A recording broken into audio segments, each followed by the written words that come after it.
ነብይ የሚባል የለንም ሐዋርያት የሚባል የለንም ነብይትም የለችም ሐዋርያ አለ አሜን ነብይ አለ አሁን ኢትዮጵያ ውስጥ ያስቸገሩ እንደማን እንደሆነ ልንገራችሁ ትምህርት ቤት ገብተው የሆኑ መጻፍ ያነበቡ ሰዎች ሰላም ጤና ይስጥልን የተከበራችሁ የአሞስ ቲዩብ የዩቲዩብ ቻናል ተመልካቾቻችን የጌታችን የኢየሱስ ክርስቶስ ጸጋና ሰላም ይብዛላችሁ። ከሰሞኑ አነጋጋሪ የነበረው የቃለ ሕይወት መሪዎች ተግባር በዚህ ዘመን ነቢያትና ሐዋርያት የሉም ሲሉ ተደምጠዋል። እንዲሁም በመድረካችንም አያገለግሉም መድረክ አንሰጣቸውም ሲሉ ተሰምተዋል። በተጨማሪም ጴንጤቆስጤ አይደለንም የመንፈስ ቅዱስ የጸጋ ስጦታንም አንቀበልም ሲሉ ተደምጠዋል። ይህ አስተምሮ ደግሞ እንደሚታወቀው የሐዋርያት እምነት ተከታይ ወይም ደግሞ ኦንሊ ጂሰስ በሚባል የእምነት ተቋም ውስጥ በተለምዶ የምናውቀው አስተምሮ እንደሆነ ይታወቃል። ነብይ የሚባል የለንም ሐዋርያት የሚባል የለንም ነብይትም የለችም። እንግዲህ ከዚሁ ጋር ያይዘን በትክክለኛው ጾታ ሴትና ወንድ ስለሆነ አንሾምም እንደዛ የሚሉ ሰዎችንም አናስገለግልም የምንለው ውሸት ነው። ውሸት እንደሆኑ እኔን ተከታዮቼ ማቴዎስ ዮሐንስ ወንጌል 16 ላይ ነው ተከታዮቼ መሆናቸውን በፍሬዎቻችሁ ታውቃቸዋላችሁ ነው ማለት። እንግዲህ ፍሬ እያየን ነው ማለት ነው። ቃለ ሕይወት እያለች ያለችው ከማንም ጋር አንወዳደርም የማንንም እንትን አነቅፍን ቃሉ የሚለውን እያልን ነው። ይሄን የምንለው እኛ ለህዝባችን ነው። የኢትዮጵያ ወንጌል አማኞች ካውንስልን ሰብሳቢ የሆኑት ፓስተር ጻድቁ አብዶ የመንፈስ ቅዱስን ሥራ አለመቀበል ይችላሉ፣ ነገር ግን የሚያምኑትን መሳደብ አይችሉም ሲሉ ለቃለ ሕይወት መሪዎች ምላሽ ሰጥተዋል።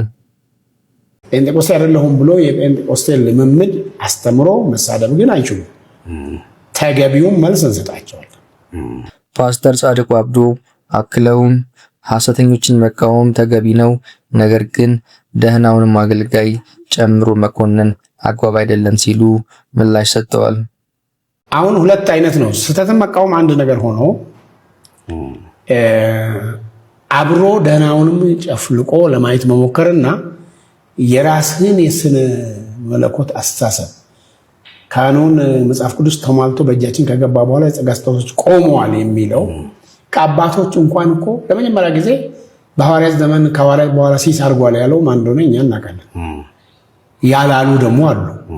የምስራቁ ቤተክርስቲያን ብሎ ማያውቅ ከምዕራቡ ማን አለ ማን አላለም የሚለውን በትምህርት በጥናት የምናውቅ ሰዎች እናውቃለን። ከዚህም ጋር ተያይዞ ሐዋርያው ዘላለም ጌታቸው እንዲህ ሲል ተደምጧል። በአንጾኪያ ነቢያትና አስተማሪዎች ነበሩ ይላል አይደለም መጽሐፍ።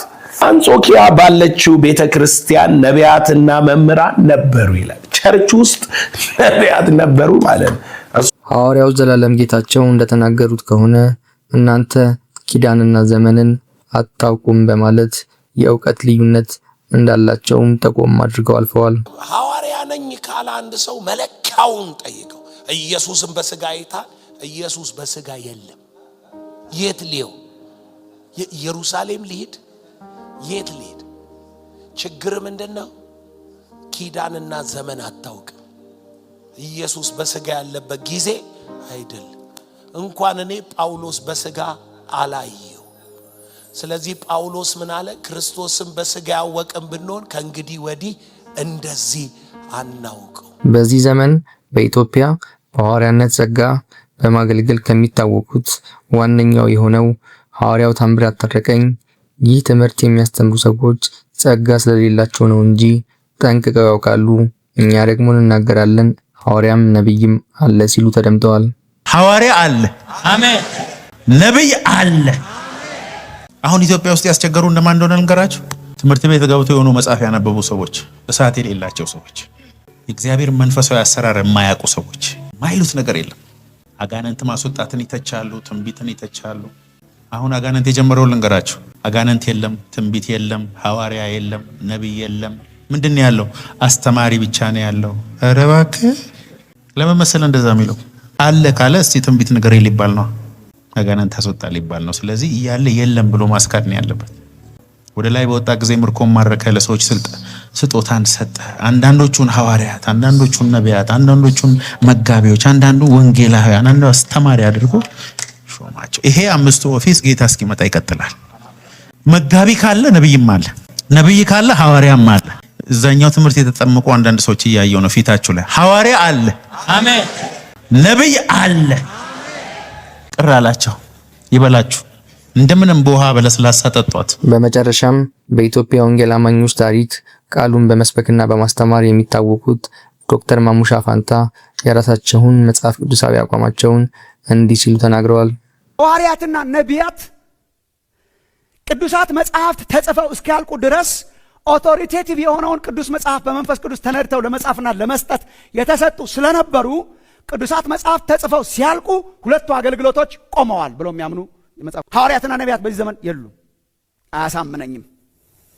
ሐዋርያት፣ ነቢያት፣ ወንጌል ሰባኪዎች፣ እረኞች፣ አስተማሪዎች እነኚህ የጸጋ ስጦታዎች የሚቆሙበት ዘመን እንዳለ አዲስ ኪዳን አያስተምረንም ብዬ ነው የማምነው እኔ።